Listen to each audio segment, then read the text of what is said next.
Welcome to the Military OneSource Podcast. Military OneSource is an official program of the Defense Department with tools, information, and resources to help families navigate all aspects of military life. For more information, visit MilitaryOneSource.mil. Welcome to the podcast. I'm Bruce Moody. Each service in the military provides specialized wounded warrior programs designed to help their wounded, ill, or injured service members as they transition either back to duty or to civilian life. Today, our guests are from the Navy's Wounded Warrior Program, and they have offered to share their stories, and all of us on the podcast are grateful for that. We're also going to get into the Navy's Wounded Warrior Program and what it's done for them. But what I want to mention is that what we're going to discuss today, although it's a Navy story, you're going to find versions of this within each of the services. So I really encourage you to stick around for today's conversation. I ask that you subscribe to our podcast because we cover a lot of topics to help military families as they're navigating military life. And especially for this one, we really ask that you share this podcast with somebody who needs it. Maybe the easiest way to share it is just ask people to go to their favorite podcast app or YouTube and search for Military OneSource. Pretty easy. Lastly, in terms of housekeeping, we want to hear from you. If you have thoughts you want to share about what you've heard today, we have a link in the program notes. All right. So with that, let's get into today's conversation. Petty Officer Third Class Tyler Dixon and Petty Officer Third Class Liz Dixon. Welcome to the podcast. It is an honor to have you with us. Hello. Thank you for having us. Thank you. It's really nice being able to speak to you guys. Well, we had a conversation before we started today's recording, and you've offered to share your story. We're grateful for that. We're going to sort of step back and let you guys share your story, and then we're going to bring in Tricia Loomis and Marcus Pace. Both of them are from the Navy Wounded Warrior Program chapters that you're affiliated with. You guys are out in San Diego. Am I right? San Diego? Yes. Okay. So again, I want to step back and let you guys share your story, which begins, you've just joined the Navy, and take us up to the point where you're getting into the Wounded Warrior Program, and then we'll bring in Tricia and Marcus for the conversation. Well, I joined, did all the basic stuff, went to boot camp, went to A school, and then I ended up getting to my first command in San Diego on the CVN 72, the Abraham Lincoln. And that's where I met my wife, Liz. We started dating. We ended up getting married, and we were having fun. Liz ended up getting pregnant, and we were pregnant with our first son. We went through the process, ended up having our first boy. His name was Josiah Ryan Dixon, and he was born in October of 2023. He was considered premature at the time. So he had a short NICU stay where, unfortunately, he did pass away. And during that time, me and Tyler decided to use our convalescent leave and his paternity leave at the time to go visit his family out in Arkansas. And on our way back, we had gotten in an accident. It was raining out, and there was a construction zone that we came across, and it wasn't signed off or anything. There was no warnings of it or nothing. So we ended up having a bunch of cars slide into our lane because their lane ended and whatnot. We got ran off the road. We were stuck in the mud for a while because it was raining really hard. We were waiting on a roadside assistance tow truck, but that was going to be like a 5-hour wait. We were like, okay, well, let's see what we can do to maybe get the car out. For some reason, I had happened to have some wood in the back of my car. Honestly, I can't really remember why, but I had some wood in the back of my car, so I tried getting out and wedging it underneath some tires and trying to get the car unstuck, and it wasn't working. We did that for probably an hour and a half, and then at that point, I was completely just covered in mud, you would have thought I rolled around in the mud, but after that, I was like, well, that's not working. I guess I'll just, because we were traveling, so I had clothes in the trunk. I was like, I'm just going to go change real quick. We'll just wait for the tow truck and be on our way. But when I went to the trunk, I had opened it up, and without even knowing I had gotten hit by a car, like not even knowing it was coming or anything. The car had pinned me up against my trunk and hit my car so hard that it like dragged me under their car. And at that point, one of my legs had already been pretty much completely like off, amputated, and then the other one was completely amputated. And we had some off-duty policemen come, and like some firemen came and whatnot, but like the policemen had to help my wife tourniquet my legs with like a ratchet strap and a belt, I think. And like we sat on the side of the road for like an hour waiting on the ambulance to come, because we were in the middle of Texas, we were in the middle of nowhere. So waiting for that, the paramedics came and everything. They took me to the hospital. I was in the hospital in Texas for about 2 weeks, and then they flew me back out to San Diego, where I'm stationed at, to the Balboa Medical Center. And that's where I got the rest of my treatments done and everything, and went under about like 20, 22-ish surgeries, something like that. But that's where we originally connected with Wounded Warriors. And I mean, they helped us out through the entire process, like right from the start. As soon as I was discharged from the hospital, they were getting me connected with PT, and they were getting me connected with different organizations. They're really good about keeping you connected. I can't imagine how profoundly and quickly both of your lives changed. Oh, yeah. I mean, for us, it was literally one day we were like, oh my goodness, our kid is finally here. And then with the snap of a finger, it was like, oh my goodness, what the hell just happened? Yeah.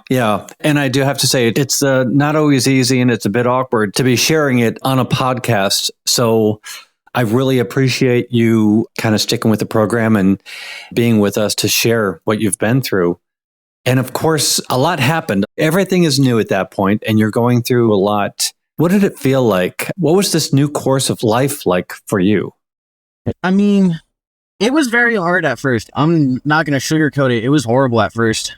You don't have to sugarcoat it. That's the thing. I mean, it's not about putting a shine on this. You had to completely set new life goals. Well, yeah. As long as I always wanted to join the military, right? I finally joined. I had uncles, and my dad was in the Army. They all did really good in the military. I had uncles who were retired chiefs in the military and whatnot. So my whole plan was always, I'm going to join the military. I'm going to get my retirement done, do my 20 years. And I mean, that was my only goal. And with the snap of a finger, it was like, okay, well, I'm just not able to serve anymore. Yeah, I'm a retired Navy chief, and it's interesting. You have to just realize how tenuous life is, that things can change immediately, and through nothing that you've done, and suddenly you have a new path. So we have with us Tricia Loomis and Marcus Pace. Why don't you each introduce yourself, and then we'll continue the conversation. Hello, my name is Marcus Pace. I am the Regional Program Director for the Navy Region Southwest Navy Wounded Warrior Program. So Navy Region Southwest, that would include San Diego. Yes, sir. Okay, great. And Tricia? My name is Tricia Loomis. I am what's called the Recovery Care Coordinator. And one of the things that we do at Navy Wounded Warriors is that we provide comprehensive non-medical care coordination for the seriously wounded, ill, and injured sailors and Coast Guardsmen while we support their families and their caregivers.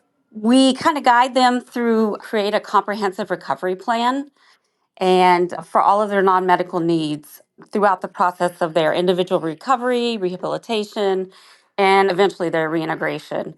Non-medical care can include things like assisting with important administrative aspects of their daily living, pay, entitlements, orders, bedside travel, housing. So you're working with Liz quite a bit. You're working with Liz, who's both a spouse. Yes. It sounds like I've just did a major understatement. No, yes, absolutely, because, we include the family, and family, what we define at Navy Wounded Warrior is whoever is important to you, who is important to your care, your recovery. So that's who we kind of define as family. And of course, when I say Tyler, I mean Tyler and Liz. Okay. Yeah. So Tyler and Liz, what was it like getting kind of into the Wounded Warrior program, discovering what they were doing for you and kind of acclimating to that? I think at first I was doing a lot of like coordinating with Tricia and Marcus while Tyler was still in the hospital. It was actually really nice, to say the least, to have that support that you don't really realize like you need. So they really helped me when it came to getting Tyler a new wheelchair and just everyday things that you don't realize you would need in that situation, and keeping him involved in groups and just settings. Like Tricia took us to our first wheelchair basketball tournament, which was, I think, really eye-opening for Tyler to realize that there is such a big community of disabled veterans and just that they still can have a meaningful life outside of just this life-changing situation that they're in. Okay, so basketball, how much time are we talking about between the accident and playing basketball? Tyler never played basketball, but I've gone to their games and their practices and whatnot, and hung out with them and got connected with people and talked with people. And I would say it was pretty soon after, maybe 2 months. Wow. Yeah, Tricia was really good at getting us involved really early on, and just... Tricia stays on top of it.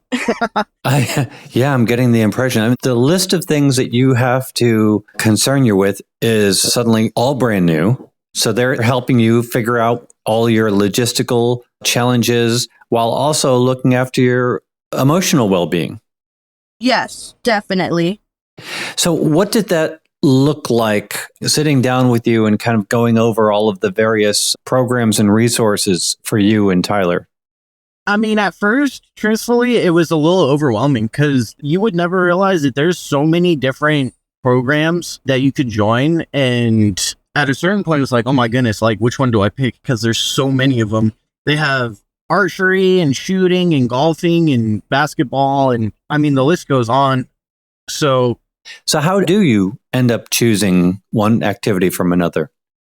I mean, really, it just goes off of like personal preferences of which one you want to do. Mm-hmm. Do you have like prior interest with it and things like that? But there's a lot of really great organizations that Tricia was able to plug us into to help us, whether it was being able to have family come in, visit Tyler through Hero Miles, and just helping us just overall.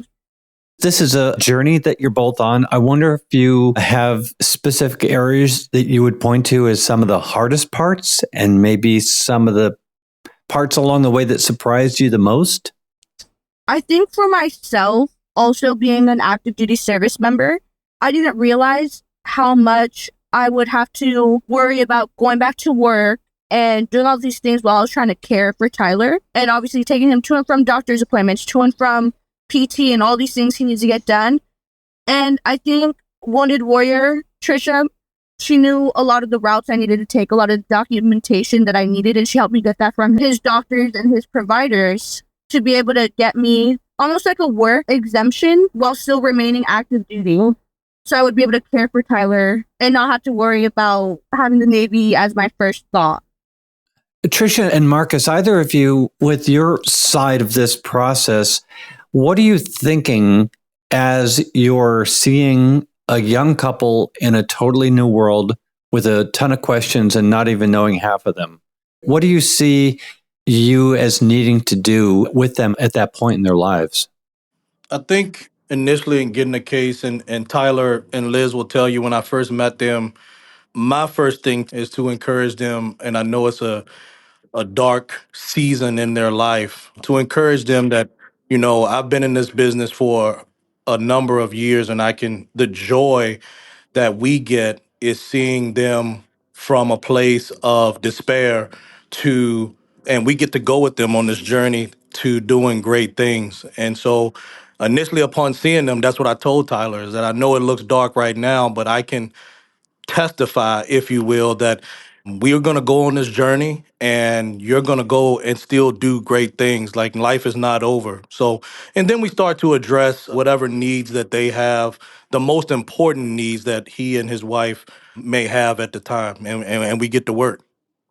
Marcus, when you're sitting down and having your initial conversations with Tyler and Liz and you're encouraging them, is it because you've seen other people who have been in this situation and have found a new life? Yes, that's exactly why we see this daily of circumstances like this where, like I said, it's just traumatic situations that families go through and they think that there's nothing that they'll be able to do. And we can see or have seen these families go on and be extremely successful post EAOS. And furthermore, the people who are in this job, it's not just a job. It's more of a calling, if you will, that you are able to really say the right words and do the right things at those particular moments. I'm curious about the community of wounded warriors. What are they doing? How are they engaging each other? And what do they have to offer each other? Well, the first thing is we are not a command. The Marine Corps Wounded Warrior Regiment is a command.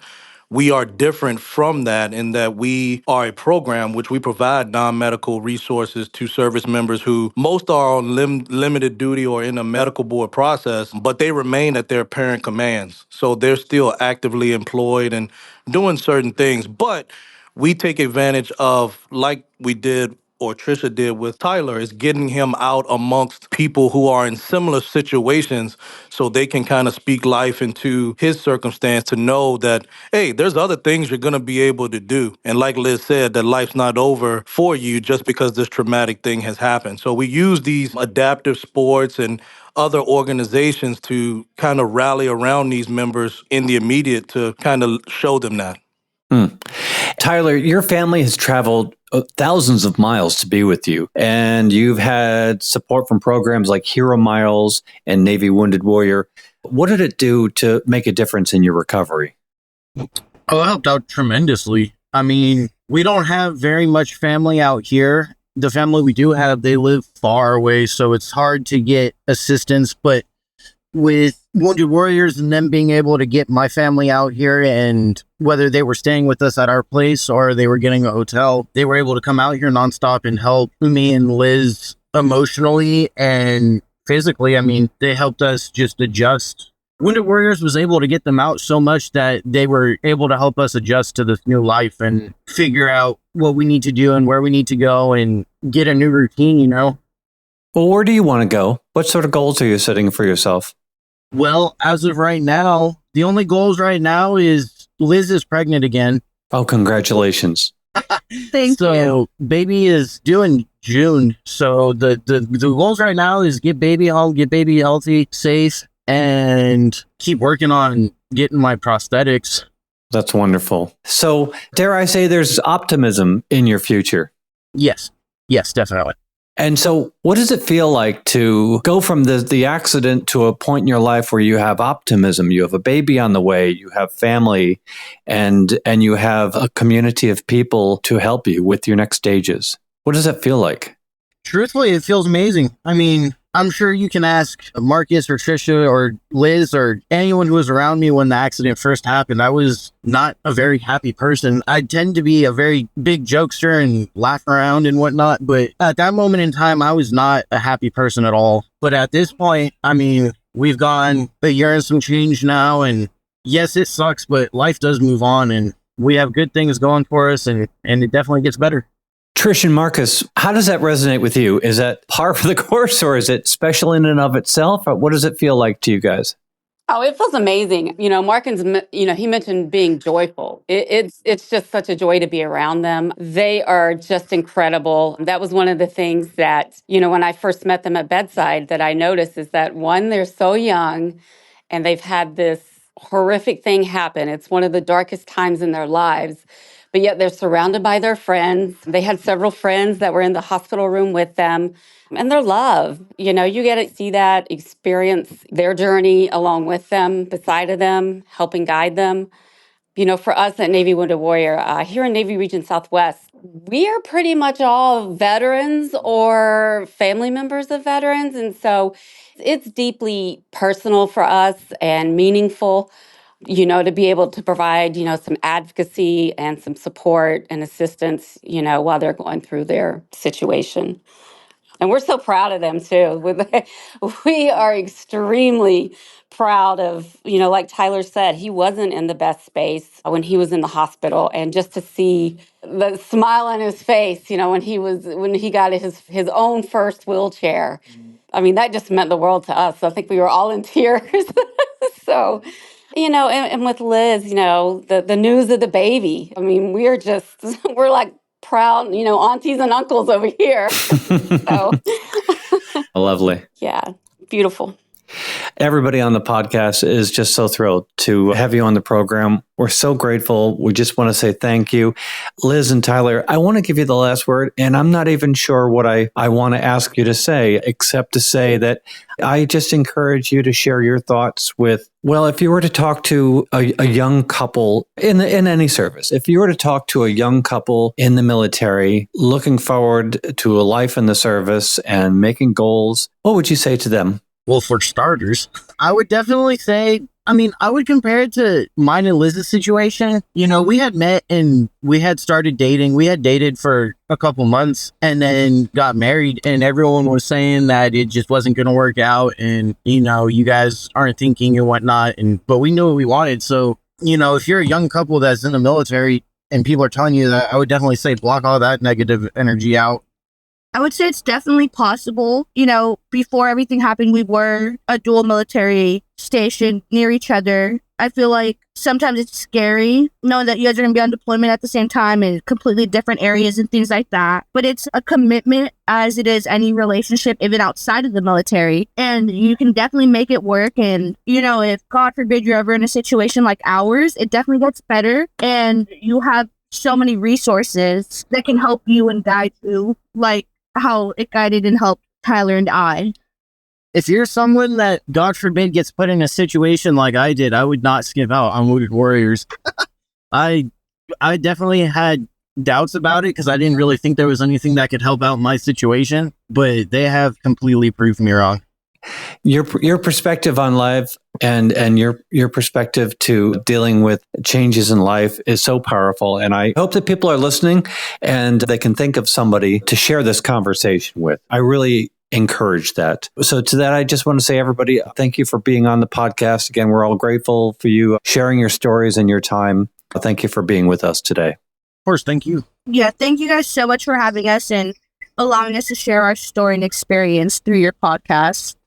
Our pleasure. And Tricia and Marcus, also, thank you for the work that you do. And thank you for being with us today. Yes, thank you for the opportunity. Thank you. All right. Thank you so much, everybody. And we want to remind you that Military OneSource is an official resource of the Defense Department. Again, we have a link in the program notes. We always like to hear from you. If you want to share your thoughts about what you heard today, if you have any questions, use that link and send us a message. Be sure to subscribe to this podcast wherever you listen to your podcasts, which includes YouTube. And please do, because we cover a wide range of topics to help military families navigate military life. I'm Bruce Moody. Thank you for listening. Take care. Bye-bye.